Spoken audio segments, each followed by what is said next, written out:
Lounge.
What's up, gang? Welcome to Soul Brothers featuring crypto savings expert today. I'm here live in the house with Spot. Welcome to Soul Brothers yet again. Always good to have you. And we're also joined by a special guest today. Welcome to the podcast. Good to have you, my man. Thank you, Simon. And it's going to be a pleasure to talk to you because you are leading PuffPaw. Yep. And you guys are building some insane shit. Honestly, when I first heard about it, it was in Korea last year. Yeah. It was the Korean blockchain week. I went to a side event for Solana. Actually, that's why I get this shirt.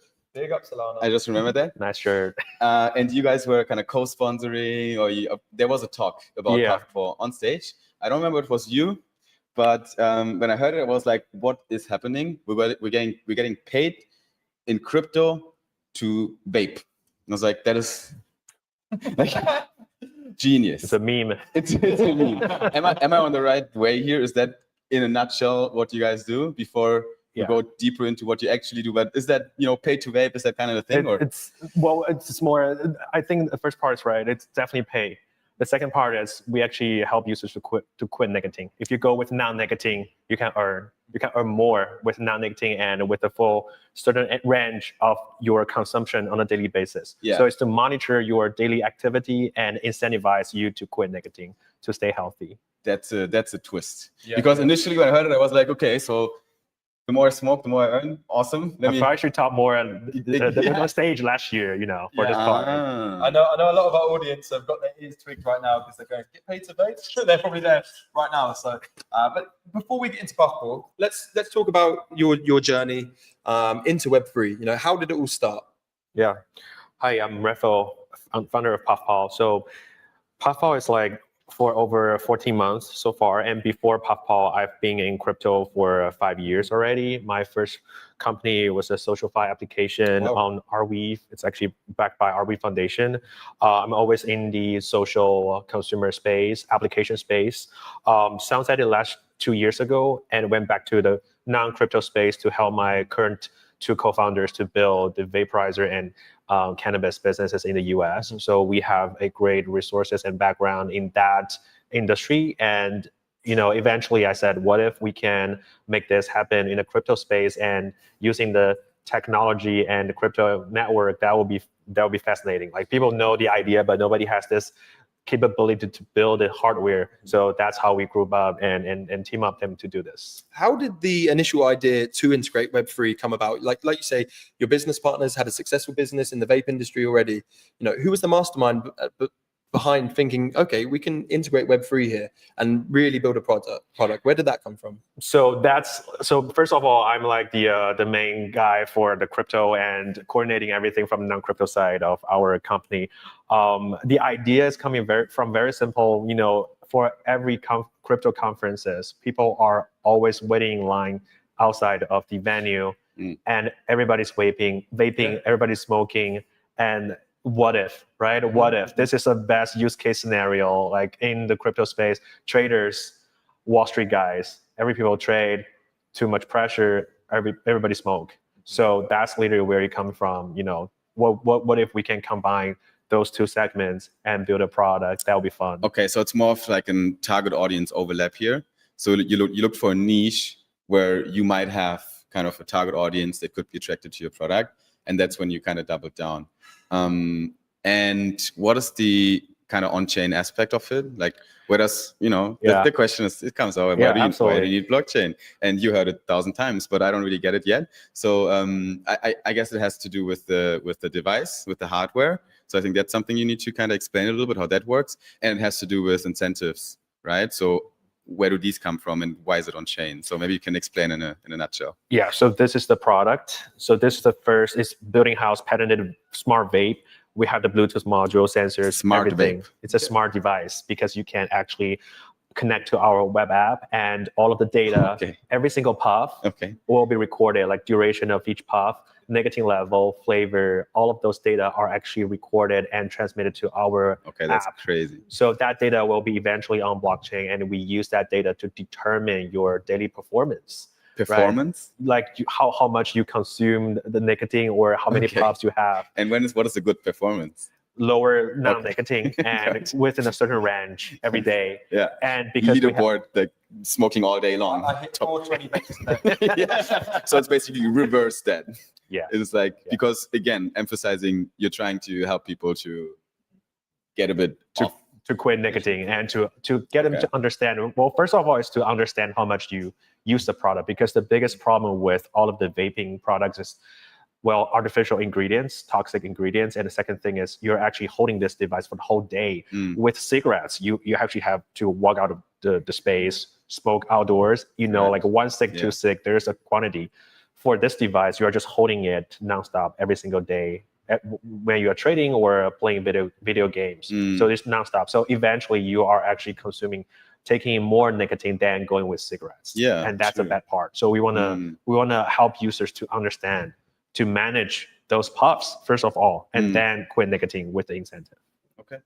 And with the competitors in the industry, I know there's brands like Puffco that are doing something similar with, counting the amount of vapes. But are there any competitors that have integrated within the Web3 industry as well? Well, I would say so far first of all, we're the first one coming up with this idea, and we are still the only product that's actually shipping and have over 24K live devices in our network right now. So we are the only devices actually people can use right now on the market. And also, we are not just focusing on crypto right now. We are already getting to 3,000 smoke shops in Korea, and also on Naver. And Naver just bought out a bit, right? So that's like, I think that's the overlap between crypto and non-crypto users. The product is a very perfect natural fit into the non-crypto space. People don't need to have any knowledge about crypto at all. Just buy the device, get on our app, sign up with the mobile phone, start using and accumulating the points or the token. Okay. And you were just in Korea for Korea Blockchain Week. Obviously, a huge market for you as well.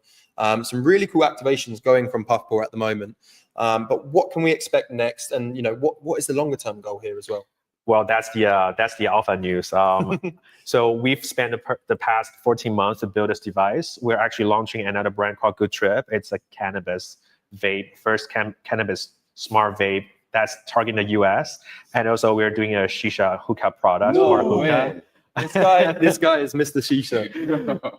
You'll get it. You'll be the audience will know, man. He comes on the live stream. Wait a second. Wait, you're doing a smart shisha? Yes, exactly. Shut up. That's the first shisha device. You actually don't need charcoal. Okay. It's a heating module. Yep. You can get your fresh shisha tobacco into the device. Okay. We also have the Bluetooth module inside the device. Shut up. So it's electronic, and you can monitor. You can same idea with earning with your friends. Actually, I'm gonna be a tester, very critical connoisseur. Yeah. I'm gonna give you some honest feedback on that product. What's the ETA on this? Q4 this year. Really? Yeah. So literally, the first batch of that product will be just $999. Okay. We are not doing like an NFT or like that kind of drop because it's a real product. Yeah. There are sufficient amount of shisha users that we want to spread to. Users. Yeah. 420 users. You mentioned PuffPaw, so I literally get that part. Yeah, that's a perfect 3 of us, different brands. That's interesting. That's a tobacco side, but now we are trying to, since we already have those commercialized brands with a distribution channel to the non-crypto space. Right now, what I'm focusing is to build more lifestyle or the gamified consumer electronics in other segments in the non-tobacco space, and to target Zoomers and folks who love this gamified experience, leaderboard performance, getting rewards. Very similar to the idea of Polymarket or Pump.Fun. Zoomers love it. They love the gamified excitement, right? So we're trying to combine that with the daily usage of the consumer products. I do have a critical question, and it's a pain in the ass question, but you heard it before. It's not going to be the first time. Isn't it a bit of a problem, the whole setup of the whole idea, that you're trying to make people smoke less, but your whole business is about smoking?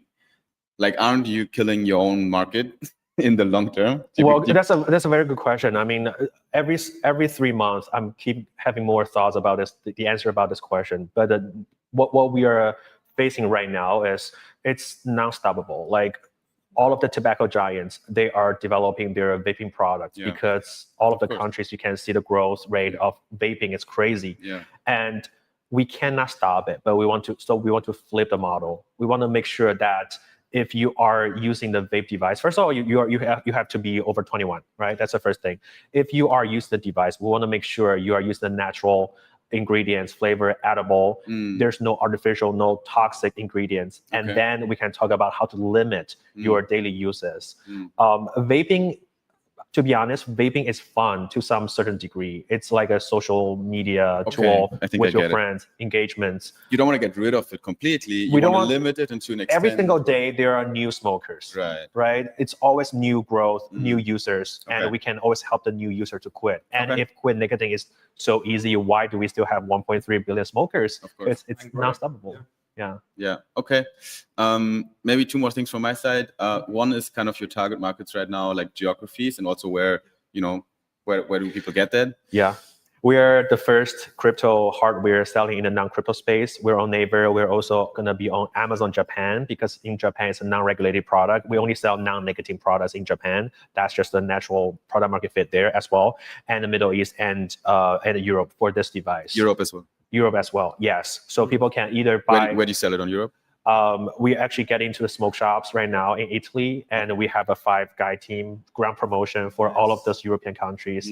But the goal for all of these countries is that we can actually retain the users and get them on board into our platform, Yep. because we always have more products and Yep. giving more. So the idea is to build a lot of hardware products and turning all of them into money machines. Yep. We firmly believe that young generation, they love gamified experiences. Mm. So that's the idea, to have all of them overlap on our platform and build a network effect there. So you can either go to our website, buying as an e-commerce thing and use the credit card or crypto, whatever, and also buy in the smoke shop or in other shops that in your country. But that's what we're focusing on right now. Okay.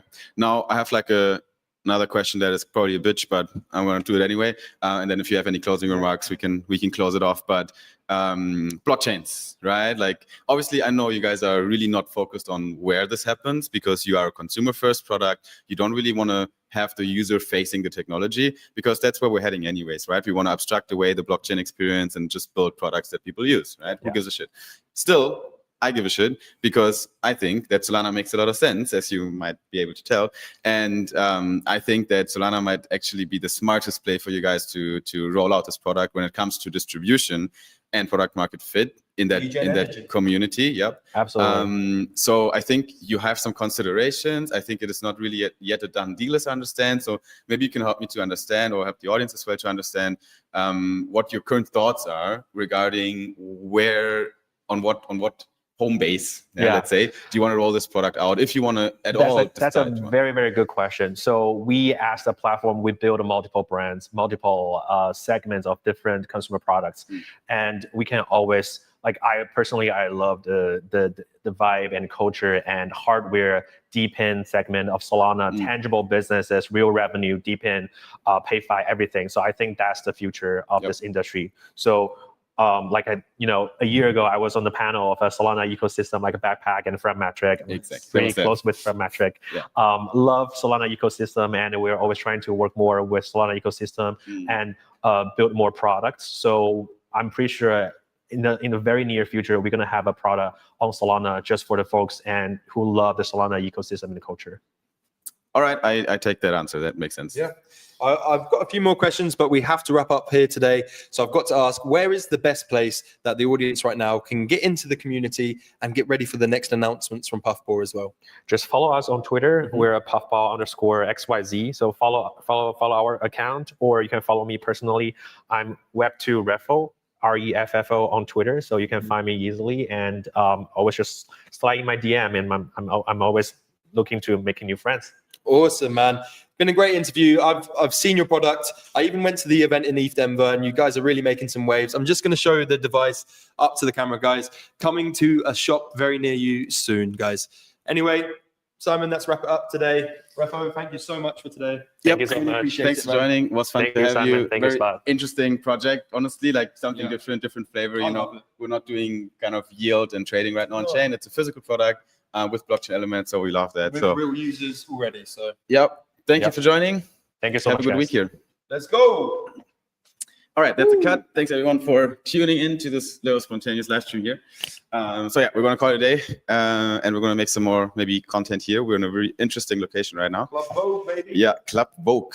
I don't know what Vogue has to do with crypto these days, but we're going to find out. Oh, you never know. You never know. So thanks guys for joining. We're going to make sure that we're going to ship some more stuff from this week. Peace out, everyone. You have a good day. See ya. PuffPaw. Let's go.